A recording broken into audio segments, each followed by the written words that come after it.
할렐루야. 한 주간 주님 안에서 평안하시고 또 주님 안에서 승리하며 지내셨습니까?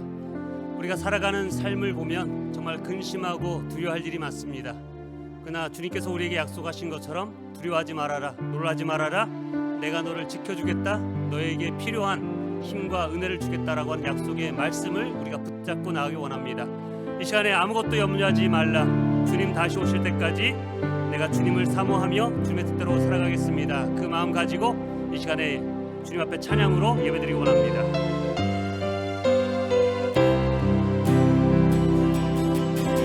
아무것도 두려워 말라. 주 나의 하나님이 지켜주시네. 놀라지 마라, 겁내지 마라. 주님 나를 지켜주신. 다시 한번 전합니다. 아무것도 두려워하지 말라. 아무것도 두려워 말라. 주 나의 하나님이 지켜주시네.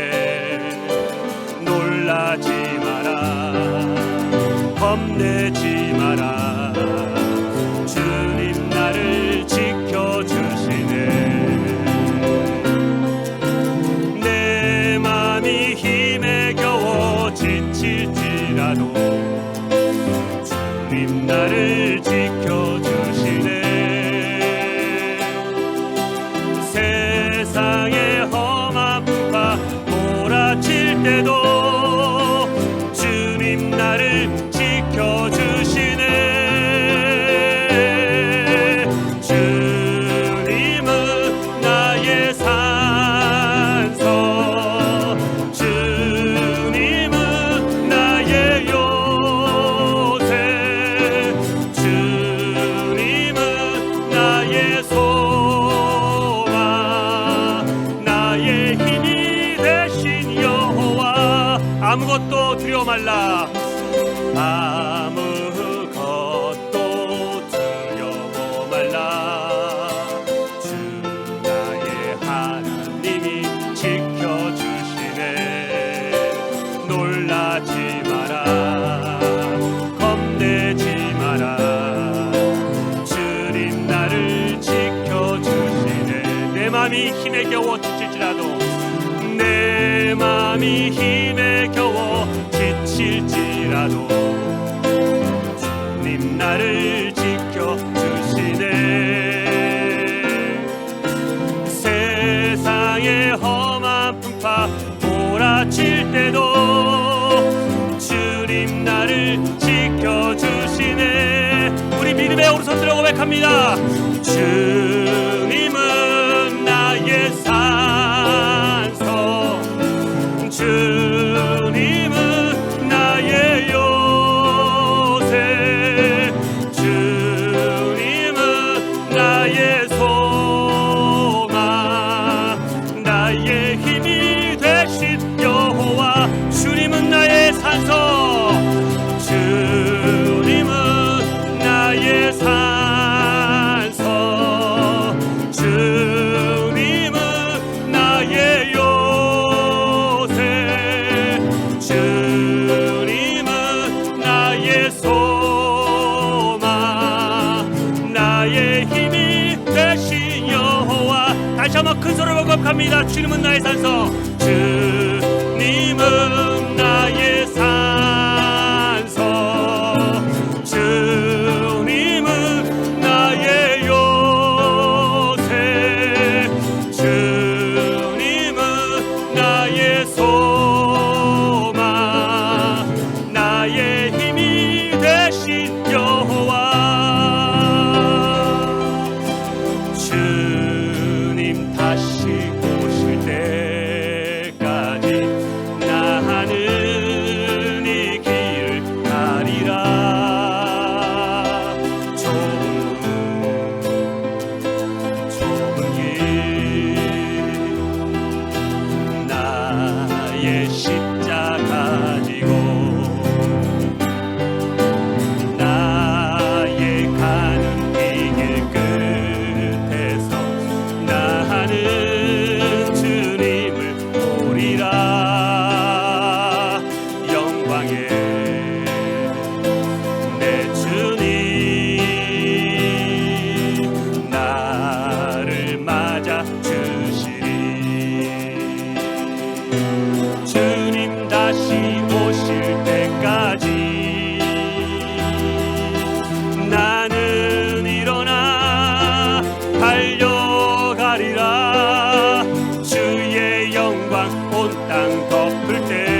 때까지, 주님 다시 오실 때까지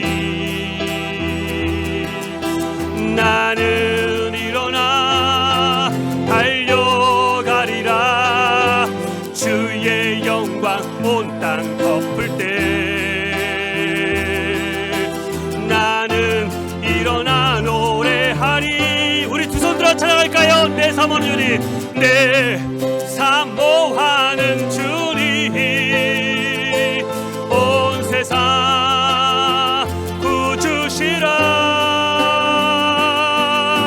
내 사모하는 주님, 영광의 왕이시. 내 사모하는 주님, 내 사모하는 주님, 온 세상 구주시라. 내 사모하는 주님, 영광의 왕이시라. 주님 다시 오실 때까지, 주님 다시 오실 때까지 나는 이 길을 가리라. 좁은 길, 나의 십자가 지고 나의 가는 이 길 끝에서, 나의 가는 이 길 끝에서 나는 주님을 보리라. 영광의 내 주님, 나를 맞아주시리. 우리 잠시 머리 숙여 기도합니다. 그렇습니다. 우리가 이 땅을 살아가는 인생의 끝에서 우리가 주님을 맞이할 것입니다. 심판의 주로 맞을 것이냐, 아니면 우리에게 영광과 상을 주시는 그러한 하나님으로 만날 것인가, 우리가 결정해야 합니다. 우리가 이 땅을 걸어갈 때에 주님 다시 오실 때까지 믿음의 길을 걸어가겠습니다. 순종의 길을 걸어가겠습니다. 주님께서 나와 함께 하시고 도우시기 때문에 세상의 유혹과 고난 속에서도 흔들리지 아니하고, 주님께서 나를 지켜주시기 때문에 주님의 뜻을 믿고 말씀대로 순종하여서 주님의 영광과 주님의 뜻을 이루어나가며 살아가는 그러한 삶을 살 수 있도록 이 예배 가운데, 말씀 가운데 나의 마음을 다시 한번 믿음으로 굳건하게 세워주시옵소서. 우리의 영적인 눈을 열어주셔서 영원한 천국을 바라보게 하시고, 나를 맞아 기다리시는 하나님을 사모하며 살아가는 삶이 될 수 있도록 이 예배 가운데, 말씀 가운데 함께하여 주시옵소서. 이 시간에 우리 함께 기도하겠습니다. 기도합니다. 아버지 하나님, 이 시간에 간구하며 기도합니다. 주님께서 원하시는 뜻대로 하나님 주님을 바라보며 주님을 의지하며 살아가는 삶이 되길 원합니다. 주님 말씀 가운데 함께하여 주시옵소서. 영광 가운데 함께하여 주시옵소서. 말씀 속에 인도하시고 채우시고 역사하여 주시옵소서.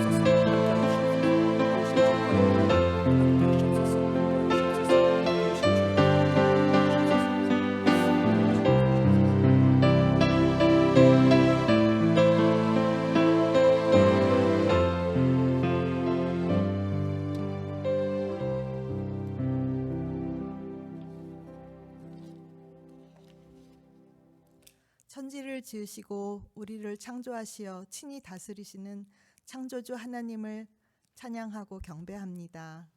죄로 인해 멸망의 길로 갈 수밖에 없고 자격조차 없는 저희를 먼저 사랑하시고 독생자 예수 그리스도를 이 땅에 보내시어 십자가 죽음을 통해 우리의 죄를 용서하시며 나아가 자녀로까지 삼아주신 하나님 아버지의 그 크신 사랑과 은혜에 감사하며 이 시간 주님께 부족하지만 사랑을 담아 예배를 드립니다.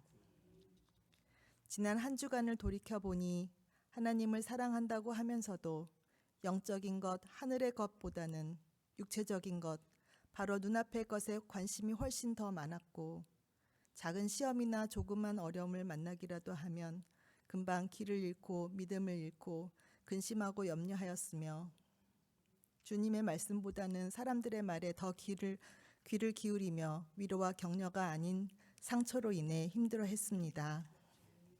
그러나 사랑이 많으신 주님, 우리를 불쌍히 여기셔서 이 시간 그리스도의 보혈로 우리의 죄를 말끔히 씻어주시고 자비를 베푸사 용서하여 주옵소서.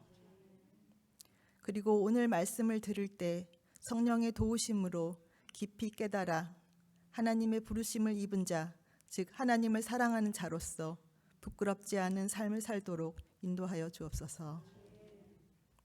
삶을 바꿀 말씀을 전하실 이진수 목사님에게 큰 은혜를 베푸시어 성령으로 충만케 하셔서 거룩한 하나님의 말씀이 모든 성도의 삶에서 이루어지게 하옵소서. 그리하여 이러한 성도들로 모인 우리 교회가 한 몸이 되어서 진정 영혼 구원과 그리스도의 제자 삼는 교회로 거듭 부흥하기를 기도합니다. 그리고 예수 그리스도의 사랑과 복음을 전하기 위해 나아가 있는 선교사들을 축복하시고 성령의 능력과 지혜를 충만하게 더하여 주셔서 이 세계에 하나님의 나라가 땅끝까지 확장되게 하옵소서.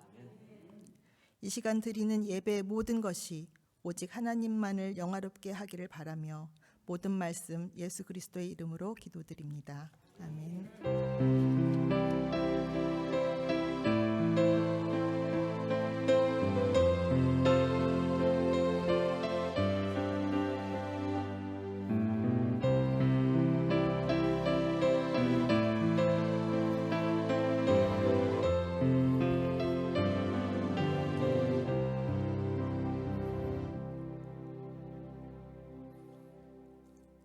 네, 교회 소식 몇 가지 전하겠습니다.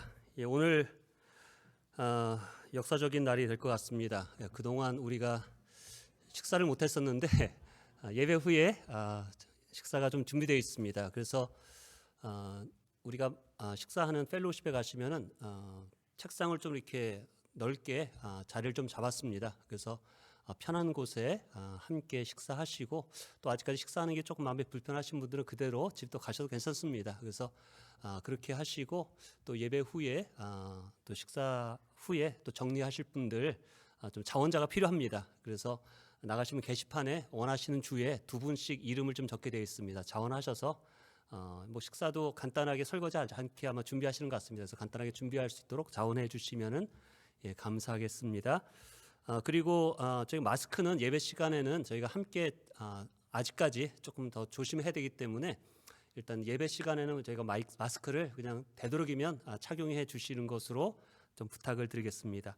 우리 예배 후에는 관리부에서 우리 파킹장 좀 청소를 하려고 합니다. 뭐 보시면 알겠지만 그동안 잘라놨던 그런 나무들이 많이 있고 좀 치워야 되기 때문에 오늘 그 큰 컨테이너를 가져오고 그 다음에 지게차도 가져와서 좀 깨끗하게 정리하려고 합니다. 대부분의 남자분들이 남자 성도님들이 도우실 것 같은데 하여튼 도우시는 분들께 다시 한번 감사드리겠습니다. 다음 주에 우리 부장 모임이 있고 그 다음 7월 25일에 우리 목자 모임인 초원 모임이 있습니다. 그리고 개인적으로는 제가 이번 주 화요일부터 토요일까지 휴가를 좀 사용합니다. 그래서 주일은 볼 수 있을 것 같고요. 그래서 화요일부터 토요일까지는 개인적으로 좀 휴가를 내서 아이들과 함께 그래도 바닷가 좀 다녀올까 지금 생각을 하고 있습니다. 위에서 기도해 주시길 부탁드리겠습니다. 오늘 함께 나누실 말씀은 야고보서 9장 야고보서 3장 9절에서 마지막 18절 말씀까지 나누겠습니다. 9절부터 18절 말씀입니다. 제가 봉독하겠습니다. 우리는 이 혀로 주님이신 하나님을 찬양하기도 하고 이 혀로 하나님의 형상대로 지음을 받은 사람들을 저주하기도 합니다. 또 같은 입에서 찬양도 나오고 저주도 나옵니다. 나의 형제자매 여러분, 이렇게 해서는 안 됩니다. 샘이 한 구멍에서 단물과 쓴물을 낼 수 있겠습니까? 나의 형제자매 여러분, 무화과 나무가 올리브 열매를 맺거나 포도나무가 무화과 열매를 맺을 수 있겠습니까? 마찬가지로 짠 샘은 단물을 낼 수 없습니다. 여러분 가운데서 지혜 있고 이해력이 있는 사람이 누구입니까?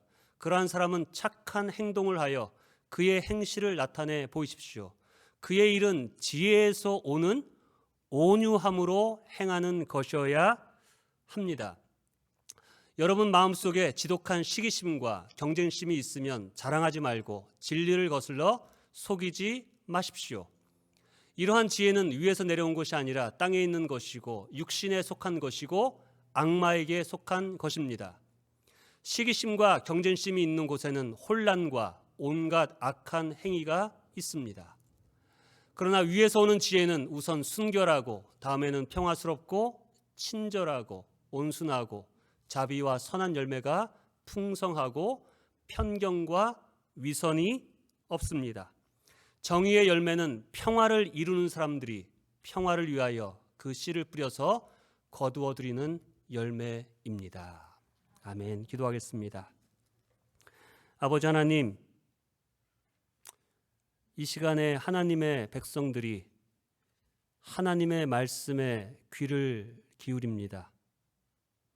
말씀을 들을 때에 그 말씀이 내 삶과 마음과 생각을 비추는 거울이 되게 하여 주셔서 더럽고 추하고 내가 보지 못하는 악한 일들을 볼 수 있는 말씀이 되게 하여 주시옵소서. 돌이키고 회개하는 말씀이 되게 하시고 하나님이 기뻐하시는 뜻이 무엇인지 알아 이제는 그 뜻대로 평화를 이루며 지혜의 삶을 살아가는 말씀이 될 수 있도록 오늘 말씀 가운데 성령님께서 우리의 마음을 감화감동시켜 주시옵소서. 또한 말씀을 전하는 자를 주장하셔서 주님께서 전하시고자 하는 온전한 말씀만이 입 밖으로 전달될 수 있도록 주님의 도구로 사용하여 주시옵소서. 예수님의 귀하신 이름으로 기도합니다. 아멘. 여러분, 우리가 주변을 보면 하나님께서 창조하신 모든 자연은 일관성이 있습니다. 언제나 해는 동에서 뜨고 서에서 집니다. 여러분, 서에서 해가 뜨는 것을 본 적 있습니까? 세상이 지어진 이후로 항상 해는 동에서 뜹니다. 여러분, 해가 뜨는 시간과 해가 지는 시간도 계절에 따라 동일하죠. 변함이 없습니다. 사과나무는 가을에 사과를 엽니다. 올해는 사과를 열고 내년에 한번 다른 거 열어볼까? 하고 감을 열지 않습니다. 사과나무는 항상 사과가 열립니다.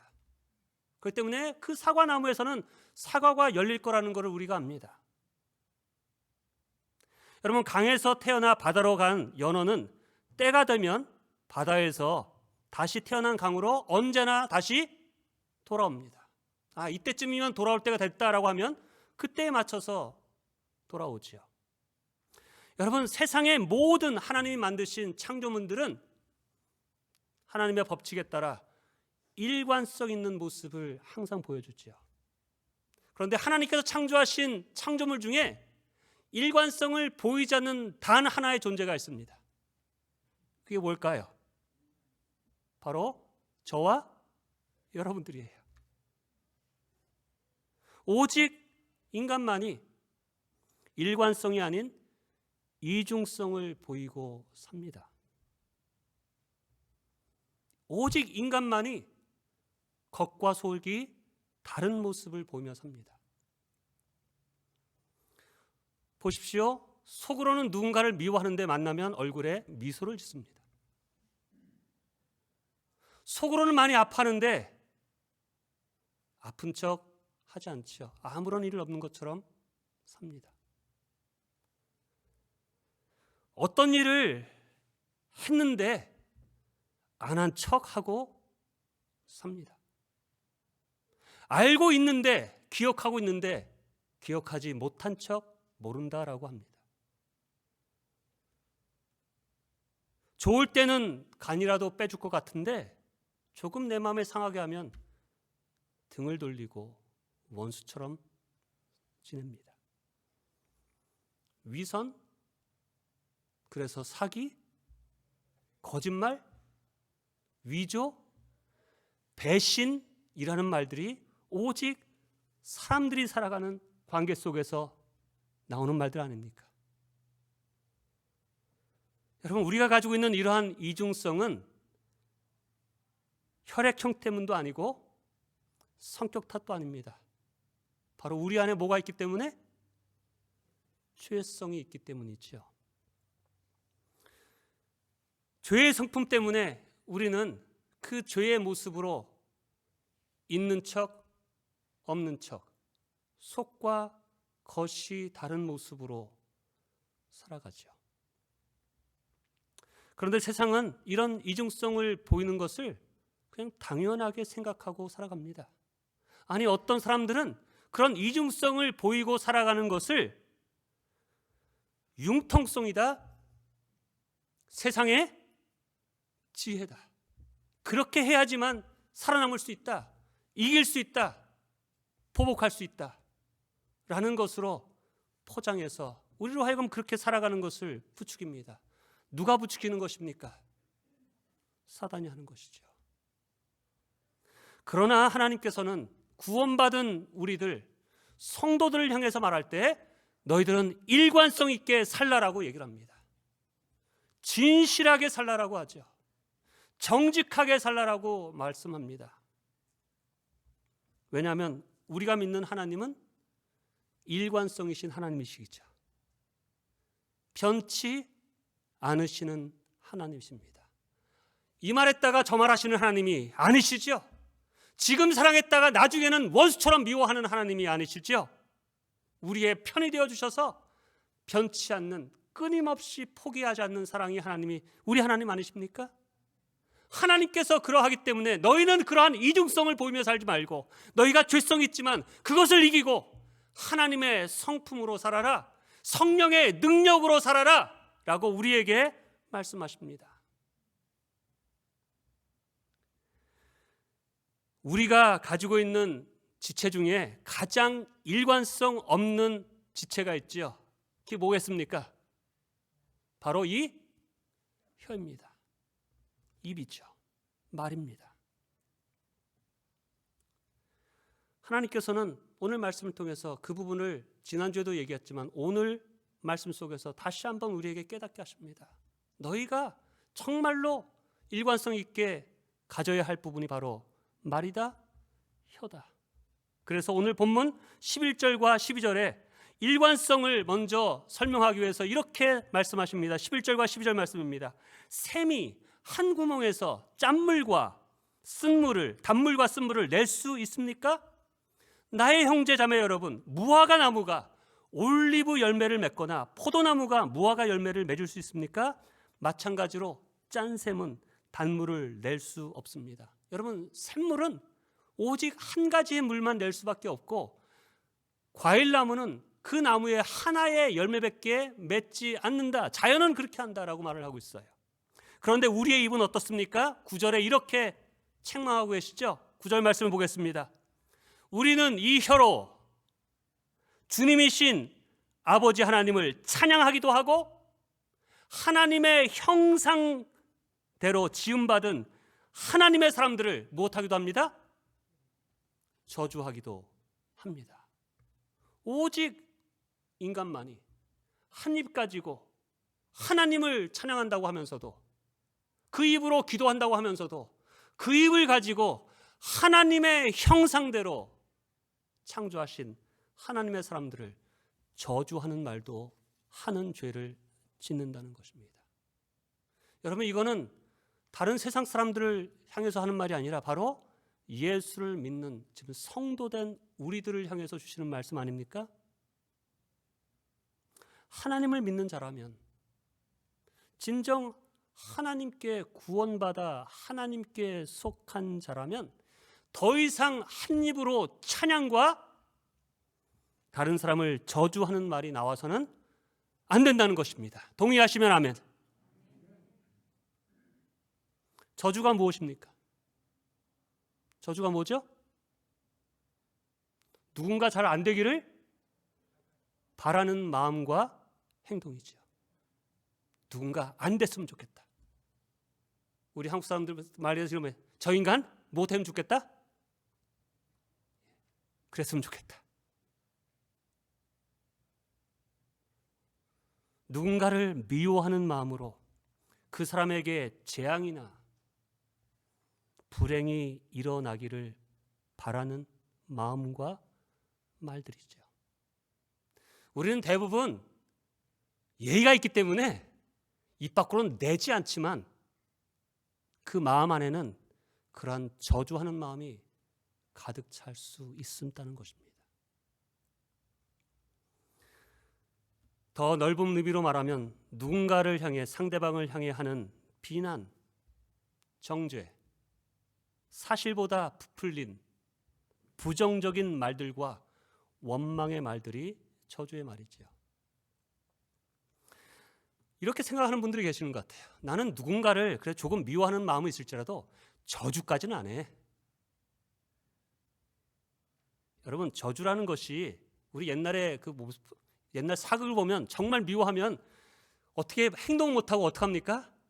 인형 같은 거 만들어가지고 밤마다 송곳으로 인연,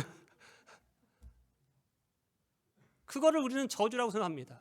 나는 그런 짓을 안 합니다. 우리 집에 그런 인형 없습니다. 송곳으로 찌르지 않습니다. 여러분, 그것만이 저주가 아닙니다.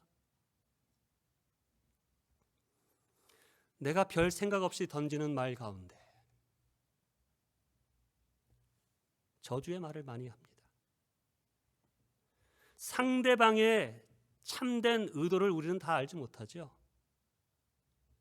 나의 주관적인 생각과 판단, 그 편협적인 생각으로 상대방을 판단해서 부정적인 말을 그 사람에 대해서 전하는 것,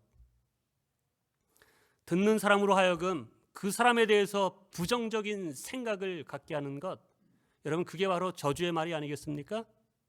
그것이 바로 하나님께서 악하다고 하는 험담이 아니겠습니까? 여러분, 우리는 하나님이 아닙니다. 우리는 사람의 마음을 알지 못합니다. 그 사람의 진정한 의도를 알지 못합니다. 내가 볼 때는 악한 거라고 느끼지만 악함이 아니고 진정한 마음으로 그렇게 할 수 있습니다. 모르기 때문에 그렇게 할 수 있습니다. 연약하기 때문에 그렇게 할 수 있죠. 우리는 사건의 전체를 다 알지 못합니다. 우리가 듣는 거는 그 사건의 한 부분만 듣어요. 전하는 사람들이 전체를 다 알지 못합니다.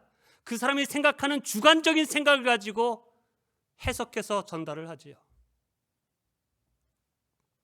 그렇기 때문에 그 한두 가지 않은 단편적인 부분과 내가 원하는 대로 판단하는 걸 가지고 진리라고 생각하고 이것이 옳고 사실이라고 생각해서 비난하고 판단하고 말을 전하는 것, 여러분, 그것이 바로 저주의 말이라는 것이죠.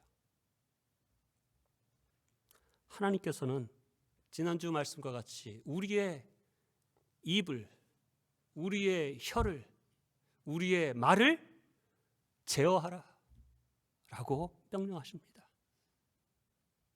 우리가 한 죄된 말들, 저주의 말들, 부정적인 말들을 지옥의 불에 심판받을 것이다 라고 강력하게 경고하십니다.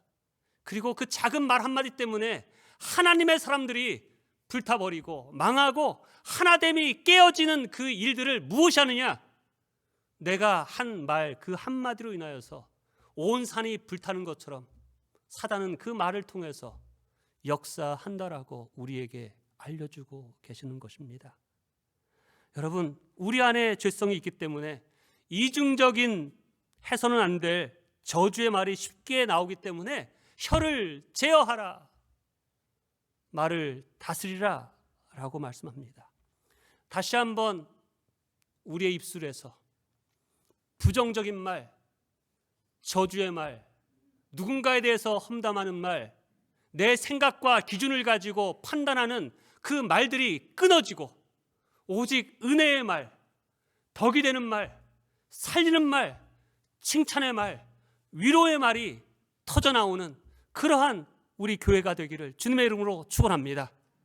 아멘. 오늘 본문을 자세히 보면 말에 대한 얘기를 하지만 사실 그 뒤에 더 중요한 말을 합니다. 중요한 주제를 얘기를 합니다. 그것이 바로 지혜에 대한 말씀이에요. 오늘 말씀의 주제는 지혜입니다. 여러분, 착각은 자유라는 말이 있죠. 뭐 착각하는 걸 어떻게 하겠습니까? 근데 우리는 참 많은 착각을 하고 살아갑니다. 그 중에 많은 착각이 뭐냐면 나는 미련한 자다, 지혜로운 자다. 자, 손 들어보세요. 나는 정말로 미련해 라고 하는 사람 별로 없을 겁니다.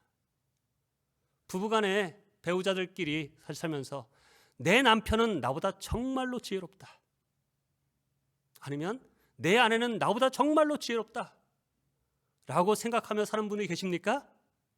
별로 없어요. 차이는 있지만 내가 누구보다, 남편보다 지혜롭다라고 생각하며 사는 분들이 대부분이죠. 여자분들 아닌가요? 대부분 남편들은 아내가 저 머저리 이렇게 하면 되는데 라고 답답한 마음을 가운데 서로 답답해합니다. 그래서 가정에서도 내 생각대로 내 뜻대로만 따라오면 되는데 라고 하는 마음을 가지고 살아가기 때문에 가정에서 서로 말을 안 듣는 거 아닙니까, 여러분? 아내분들 말 들으면 우리 남편 내 말 정말 안 들어요. 남편들은 뭐라고 합니까? 내 아내 정말로 내 말 안 들어요. 내 생각이, 내 계획이, 내 판단이 더 옳은데 상대방은 그렇게 생각하지 않는단 말이죠. 다 누가 똑똑해요? 내가 똑똑합니다. 여러분, 가정만 아닙니다. 교회 안에서도, 어떤 공동체 안에서도 서로 똑똑하다고 생각하기 때문에 다툼이 나는 거 아니겠어요? 저 사람이 나보다 지혜롭다라고 하면 저분이 말하는 대로 따라가면 그런 문제 생기지 않습니다. 근데 절대 못 되는 거죠. 그렇게 하면 망한다는 겁니다. 여러분, 안 망합니다, 여러분. 순종 안 하니까 망하는 거지, 따라가지 않으니까 망하는 거지. 여러분, 우리가 살아가면서 어떤 일을 할 때 정말로 그것대로 하면 망하는 일 별로 없습니다. 여러분, 우리가 살아가면서 그렇지 않습니까? 여러분, 다툼과 싸움이 일어나는 것은 내 생각이 옳은데 저 사람의 생각이 잘못된데 따라오지 않는 것 때문에 문제가 아니라 교만함 때문이죠. 내가 잘났다는 교만함이 함께 부딪히니까 하나 되지 못하는 것이죠. 다른 사람보다 잘났고 지혜롭다고만 생각하는 것이 아니라 우리의 교만함은 어디까지 가냐면 내가 누구보다 지혜롭다고 생각하냐면 하나님보다 더 지혜롭다라고 생각하고 살아갑니다. 그래서 하나님 말씀대로 살지 않는 것이죠.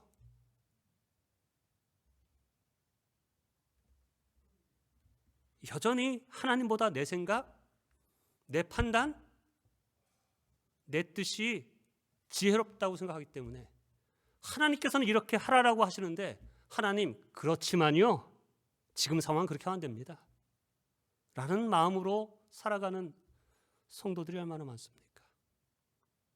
물론 세상 사람들은 더 이상 말할 것도 없습니다. 세상 사람들은 내가 제일 잘난 줄 알고 하나님을 내 인생의 주인으로 모시지 않고 내가 주인 돼서 살아가는 거 아닙니까? 그러니까 세상 사람들은 하나님의 뜻과는 상관없이 내가 제일 지혜롭다고 살아갑니다. 그런데 안타까운 것은 하나님을 믿는다고 하는 성도들, 하나님을 주님이라고는 외치는데 주님께서 이렇게 해라라고 하면 뭐라고 해요? 아멘이 아니라 왜 이러면 하나님을 가르치려고 합니다. 설득당하지 않습니다. 누구에게도 설득당하지 않아요. 여전히 my way예요. 여러분, 사실 우리가 똑똑하면 얼마나 똑똑합니까? 무슨 능력이 있습니까? 우리가 작은 병에도 사실 금방 넘어지는 자들 아닙니까, 여러분? 여러분, 바람만 불면 다 잃어버릴 수밖에 없는 존재입니다. 하나님께서 도우시고 그래도 은혜를 베풀어 지키셔서 여러분, 우리가 여기까지 온 것이지요, 여러분. 하나님께서 가져가겠다고 하면 지금까지 내가 모아놓은 것 다 날아갑니다, 여러분. 하나님께서 주시고자 하면 지금보다 몇 배, 몇천 배 하나님께서 부어주실 수 있는 분이시죠. 내 자신을 믿고 내 생각, 내 계획, 내 능력으로 살아가는 자가 아닌 여러분 하나님을 믿고 하나님을 믿는다는 것은 하나님이 말씀하신 그 말씀에 순종하며 살아가는 자가 지혜로운 자입니다. 저는 우리 헤이워드 성도님들이 진정 하나님의 말씀 안에서 지혜로운 자로 이 땅을 살아가는 자 되기를 원합니다.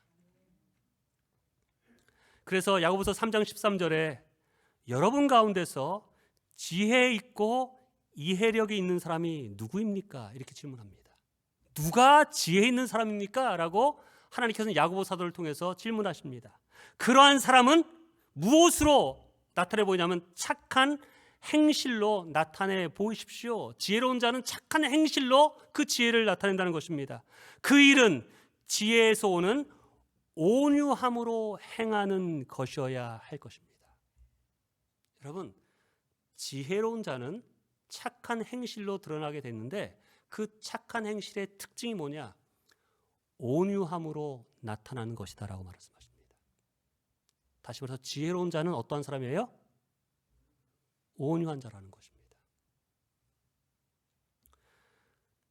야고보 사도는 오늘 본문에서 우리가 이 땅을 살아갈 때 결국 두 가지 지혜를 따라 살아간다고 말합니다. 하나는 하늘의 지혜, 하나님이 주시는 지혜, 또한 다른 지혜는 세상의 지혜, 육신의 지혜, 사단의 지혜다라고 얘기합니다.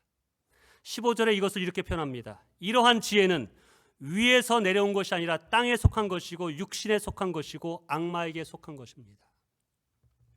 자, 지혜는 둘 중에 하나입니다. 하나님이 주시는 지혜가 있고 사단이 주는 지혜, 육신의 지혜가 있다는 것입니다. 하나님께서 주시는 지혜는 쉽게 말하면 여러분 결과가 선하게 이루어지는 것이 하나님이 주신 지혜죠. 동의하십니까? 여러분 사단이 주는 지혜는 그때는 잘 되는 것 같고 이기는 것 같지만 결국은 망하게 되는 것이 사단의 지혜입니다. 어떠한 모습이 그러면 하나님이 주시는 지혜인가? 하나님이 주시는 지혜, 위에서 오는 지혜는 첫 번째 온유함입니다. 다시 한번 13절을 보면은 여러분 가운데 지혜가 있고 이해력 있는 사람은 누구입니까? 그러한 사람은 착한 행동을 하여 그의 행실을 나타내 보십시오. 그 일은 지혜에서 오는 온유함으로 행해야 하는 것입니다. 하늘에서 오는 지혜, 하나님이 주시는 지혜는 온유함입니다. 온유함이에요. 누가 지혜로운 사람인가? 똑똑한 사람? 성경을 많이 한 사람? 이것이 옳고 이것이 그르다. 바로 잡아야 된다. 정죄하고 비난하고 지적질하는 사람? 아니에요. 누가 하나님의 지혜를 가지고 있는 사람을 보려면 그 사람에게 온유함이 있는가를 보라는 것입니다. 온유함 가운데 행하는가? 그것을 보라는 것입니다. 온유함으로 행동하고 말하고 일하는 사람들이 바로 하나님이 주시는 지혜로 하는 사람이라는 것입니다. 왜 많은 성품 가운데 온유함이냐? 여러분 다른 이유가 아니라 하나님의 성품이 예수님의 성품이 온유하기 때문이세요. 예수님께서 말씀하십니다. 마태복음 11장 28절에서 29절 우리가 잘 아는 말씀이죠. 수고하며 무거운 짐진 자들아 다 내게로 오라. 내가 너희를 쉬게 하겠다. 예수님께서 말씀하셨다. 내게로 와라. 내가 너희를 쉬게 하겠다. 어떻게 예수님께서 내게 오는 자를 쉬게 할 수 있는가? 그 다음에 하시는 말씀이 뭐냐면 나는 마음이 온유하고 겸손하니.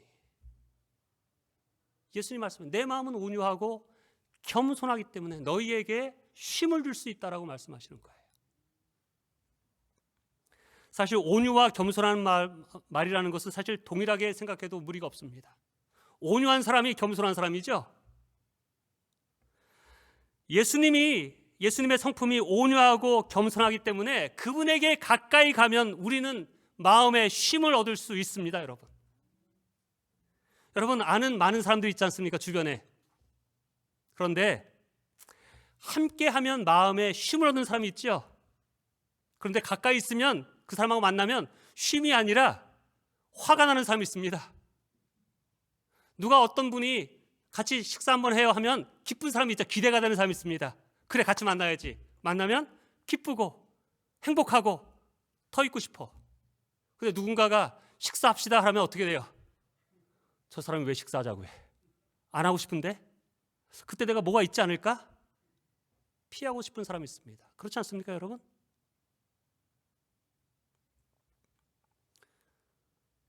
여러분, 함께 있고 싶고 내 마음을 편하게 하고 쉼을 주는 사람의 특징을 보면 여러분, 그 사람은 온유한 사람이지 않습니까? 온유하다는 말은 마음이 넓은 사람입니다. 넓은 사람이에요. 내가 말이나 행동이나 실수를 해도 받아주고 용납해주고 다시 위로해 줄 수 있는 사람이 내 마음을 쉴 수 있는 사람 아닙니까, 여러분? 만나기만 하면 지적질하는 사람이 있습니다. 그때 이렇게 했지? 이러면 안 되지? 그렇게 해서는 안 되지? 함께 일을 하면 여러분, 뭔가를 하려고 하면 함께 일하고 싶은 사람이 있지요.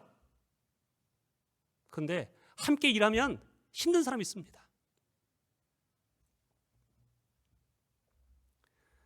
어떤 일을 하려고 할 때 하나됨을 위해서 자기 주장을 내려놓고 자기 의견을 내려놓고 그래 그렇게 같이 해보자. 여러분, 그런 사람과 일하고 싶지 않습니까? 근데 어떤 사람은 절대 자기 의견, 자기 주장 내려놓지 않고 내 뜻대로 하기를 원하는 고집부리는 사람이 있습니다. 한 번은 같이 일하고 싶지만 경험해서 모든 일을 할 때 그 사람이 나타나면 나 안 할 거야 라고 하는 사람이 있죠. 어떤 일을 해도 보면 이렇게 해도 일은 됩니다, 여러분. 근데 일을 하면서 마음이 즐겁게 일을 하느냐? 일은 잘 되는데 마음 다 상처받아서 더 이상 일하고 싶지 않을 때가 있죠. 누가 온유한 사람입니까? 누가 지혜로운 사람입니까? 하나님께서는 지혜로운 사람을, 일을 잘하는 사람, 일을 효과적으로 하는 사람, 일이 번성되게 하는 사람이 아니라 온유한 자가 지혜로운 자다라고 말씀하십니다. 어떤 사람을 만나면 마음이 편하지 않은 사람이 있어요. 말 한마디 하나를 조심해서 해야 하는 분들이 계세요. 신경 써야 하는 사람이 있습니다. 또 무슨 말을 하면 본인이 다 말을 하려고 합니다. 지적하고 다 알려주려고 하죠. 그건 이래야 돼요, 저래야 돼요. 가르치려는 사람이 있습니다. 어떤 일을 하자고 제안하면 이건 이래서 안 된다, 저건 저래서 안 된다.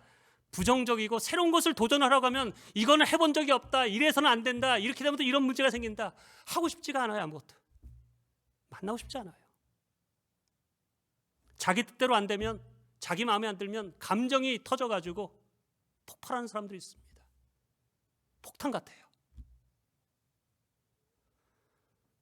여러분, 지혜로운 사람은 온유한 사람입니다. 다른 사람의 마음을 편하게 해주는, 위로할 줄 알고 들어줄 줄 알고 용납할 줄 알고 포용할 수 있는 것이 바로 온유한 마음 아니겠습니까? 동의 가능할까요? 여러분, 그러면 온유함이란 남이 하자는 대로 다 따라하는 것이 온유함인가? 아닙니다. 온유함에는 순한 면이 있지만 그것이 다가 아니죠. 여러분, 예수님께서 나의 마음은 온유하다고 하지만 여러분, 예수님의 마음 가운데 잘못된 것을 봤을 때, 불의한 것을 봤을 때 분노함이 있었습니다. 바리새인들이 원하는 대로 다 따라하지 않았습니다. 다 받아주지 않았습니다. 남의 비유 맞추며 사는 것이 온유함은 아니죠. 여러분, 온유함이란 내게 힘이 있지만, 어떻게 보면 내 계획이 더 좋은 것 같지만, 내 능력이 있지만 하나됨과 그 영혼을 위해서 내려놓을 수 있는 힘, 여러분, 그게 온유함 아닐까요? 온유함이란 내게 힘이 있지만 쓰지 않는 능력이 온유함입니다. 폭발할 수 있지만 그것을 절제할 수 있는 힘이 온유함이죠. 내 뜻, 내 계획, 내 감정을 여러분 더 큰 덕을 위해서 하나됨을 위해서 내려놓을 수 있는 힘이 그게 지혜고 그게 온유함 아니겠습니까? 그게 성숙한 자의 모습 아니겠습니까? 나와 함께하는 사람이 내 마음에 들지 않고 나를 힘들게 하고 또한 내가 손해보고 자존심 상하는 말과 행동을 내가 당했을 때 내 감정대로 할 수 있지만 내 힘으로 뭔가를 할 수 있지만 하나님의 마음으로 그 영혼을 용납하고 품어주고 그럴 수 있지. 이해하고 그 부족함을 덮어주고 여전히 사랑으로 부드러움으로 받아주는 것이 지혜고 성숙 아니겠습니까? 내 마음에 안 든다고 내 마음 상하게 했다고 얼굴도 쳐다보지 않고 인사도 하지 않고 어떤 일만 있으면 부정적인 말을 하고 어찌 그게 신앙의 모습이고 그게 어찌 지혜의 모습이겠어요?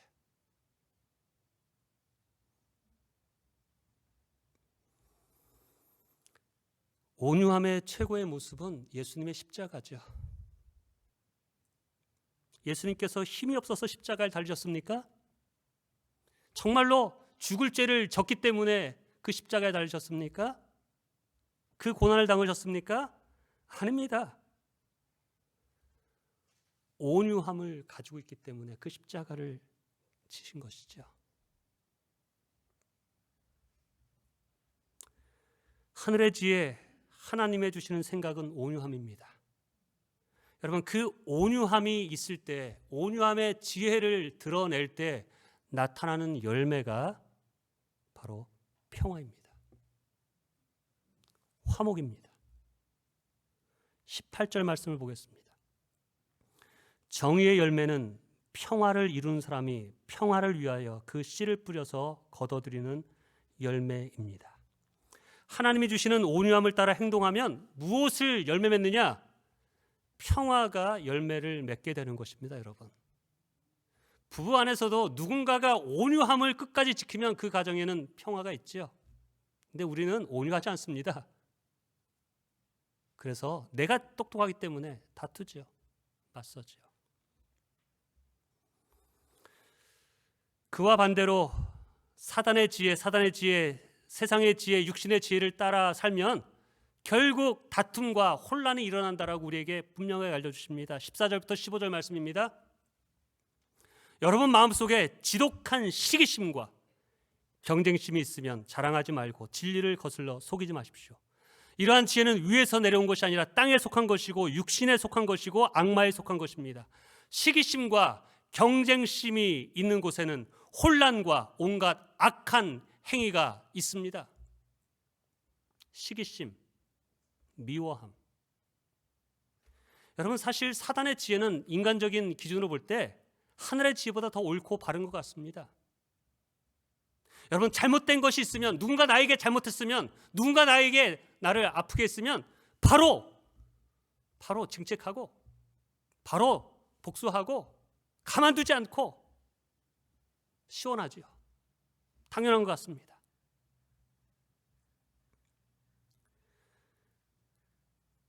육신의 지혜를 가진 사람들은 그렇게 하죠. 할 말 다 하지요. 내볼 거 다 버립니다. 속에 저주의 말들을 뿌리고 다니죠. 여러분, 그러한 모습으로 결과를 보면 무엇이 남느냐? 뭐가 남습니까? 뭐가 남나요? 그 사람이 정말로 머리를 숙이고 용서를 구하고 내가 원한 처럼 그러한 모습으로 변하던가요? 사단은 그걸 원치 않습니다. 분열과 다툼과 싸움과 떠남과 황폐함만이 남습니다. 그렇지 않나요?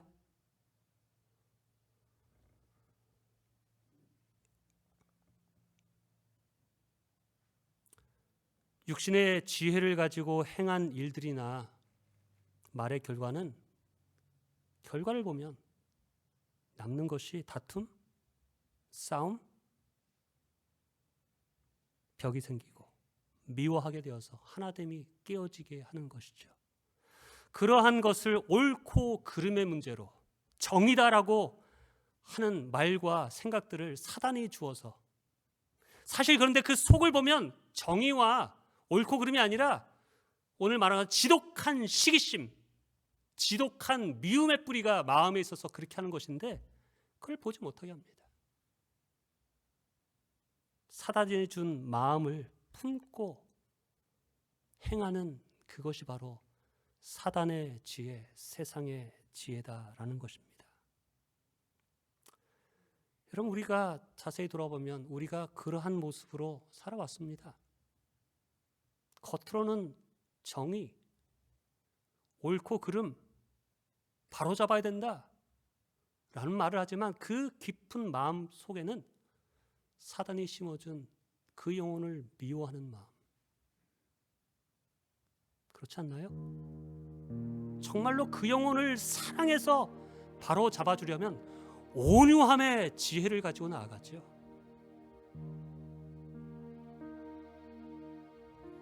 사단이 우리 마음에 심어줬던 생각들을 보면 가만두어서는 안 된다. 끌어내려라. 내가 하는 것이 옳다. 할 말 해라. 그 사람과 더 이상 상종하지 말아라.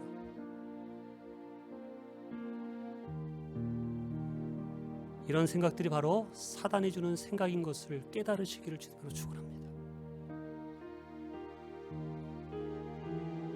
당시에는 그렇게 행동하고 말하고 결정하는 것이 좋은 것 같고 시원한 것 같지만 그 결과를 보면 그 결과는 항상 분쟁과 싸움과 나눔이지요. 사단의 역사죠. 내가 하나님의 지혜를 따라 사는 사람인지 세상의 지혜를 따라 사람인지 알 수 있는 것은 내가 행한 일로 남는 그것이 무엇인가를 보라는 것입니다. 내가 그렇게 행함을 통해서 하나됨이 이루어졌습니까? 평화가 이루어졌습니까? 부흥함이 이루어졌습니까? 더 사랑하게 되었습니까? 하나님의 지혜, 즉 하나님이 심어준 생각이냐 혹은 사단이 심어준 생각이냐는 내 마음의 동기를 여러분 자세히 살펴보면 알 수 있습니다. 우리가 믿는 자라면 정말로 지금 내가 하려는 것이 그 영혼을 사랑하고 하나님이 주시는 지혜로 온유함으로 정말로 불쌍히 여기는 마음으로 부흥되기를 원하는 마음으로 간절한 마음으로 하는 것인지 기도하면 알 수 있죠.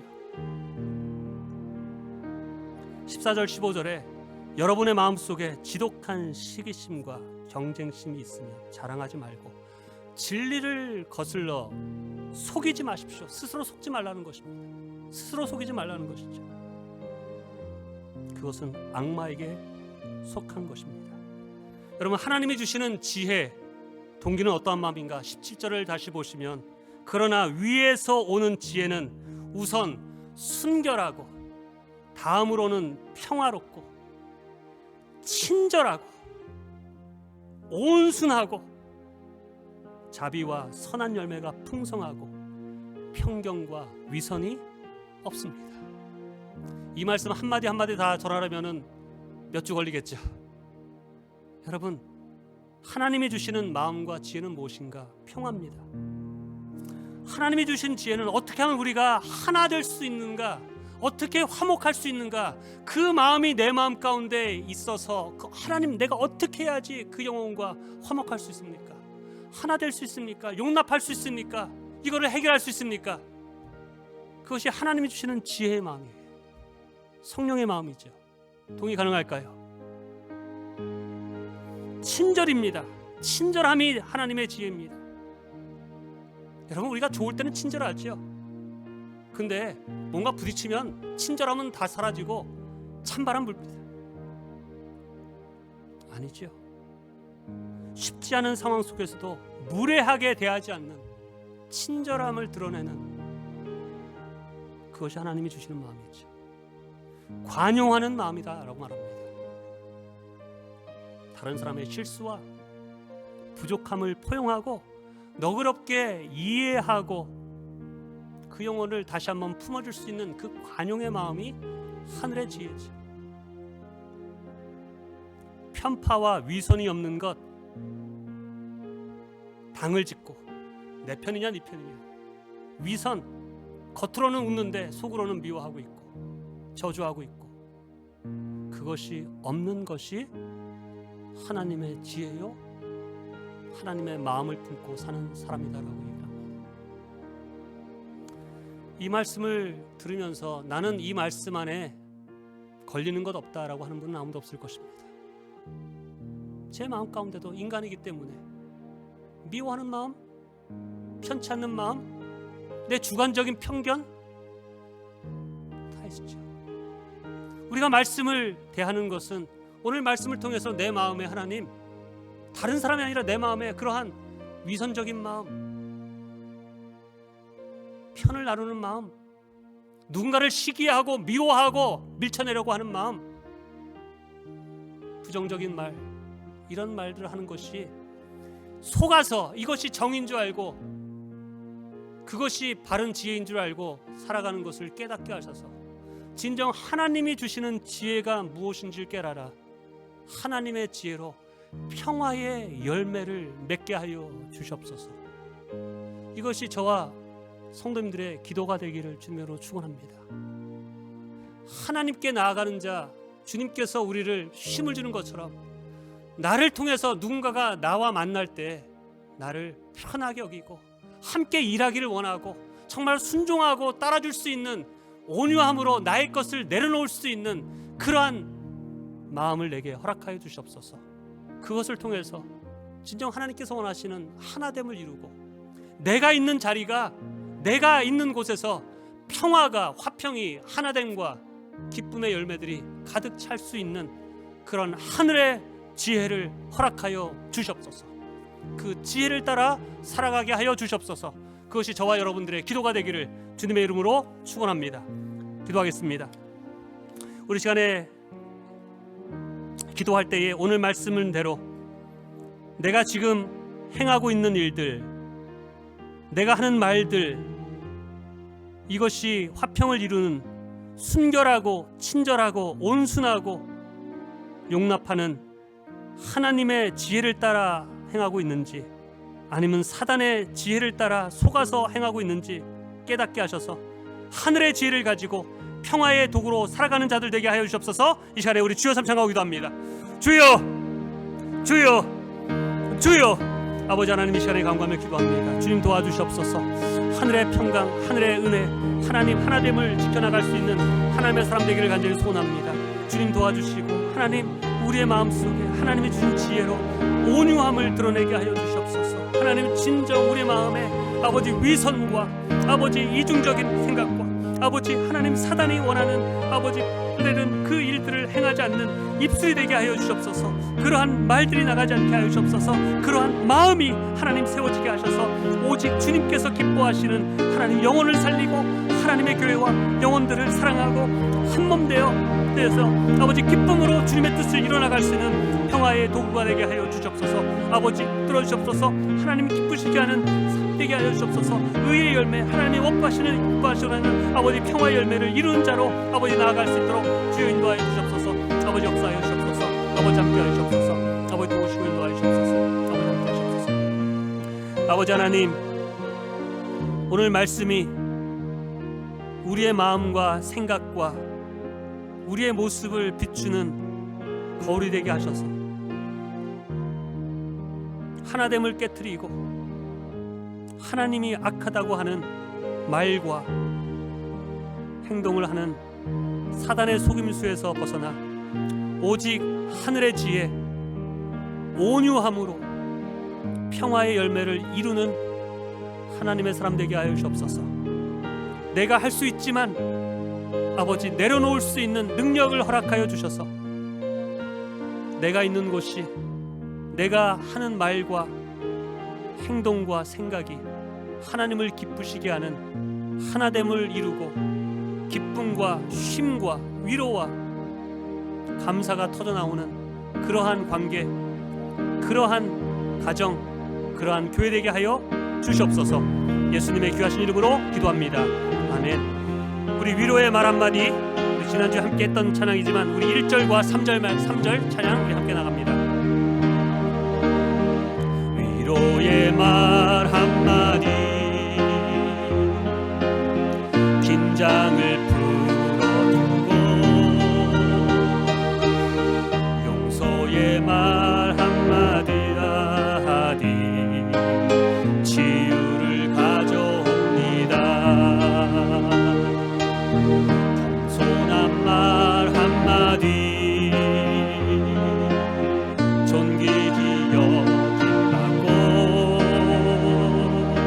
교만한 말 한마디 멸망을 가져옵니다. 가장 아름다운 말 미고사주 미안해요 고마워요 정말 사랑해요 그리고 당신을 축복합니다. 그리고 당신을 축복합니다. 무례한 말 한마디, 무례한 말 한마디 다툼을 일으키고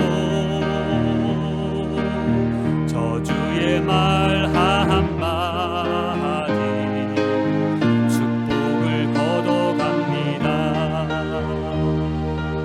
사랑의 말 한마디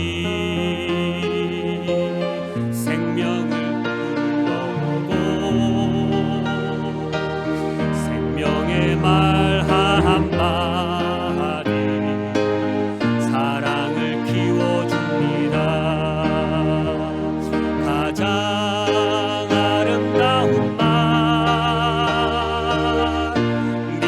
미고사축 우리 앞뒤 옆뒤 사람들 보면서 한번 찬양할까요? 미안해요 고마워요 정말 사랑해요 그리고 당신을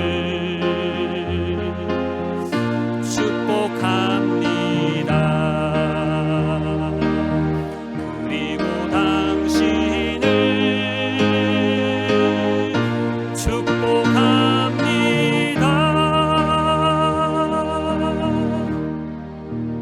축복합니다. 이제는 우리 주 예수 그리스도의 한없는 은혜와 하나님 아버지의 무한하신 사랑하심과 성령님의 영원하신 교통하심이 하나님의 말씀 속에 온유함으로 하나됨을 이루어 하나님께 영광을 돌리는 삶을 살기를 다짐하는 하나님의 사람들에게 지금부터 영원토록 늘 함께 하시기를 주님의 이름으로 간절히 축원하옵나이다.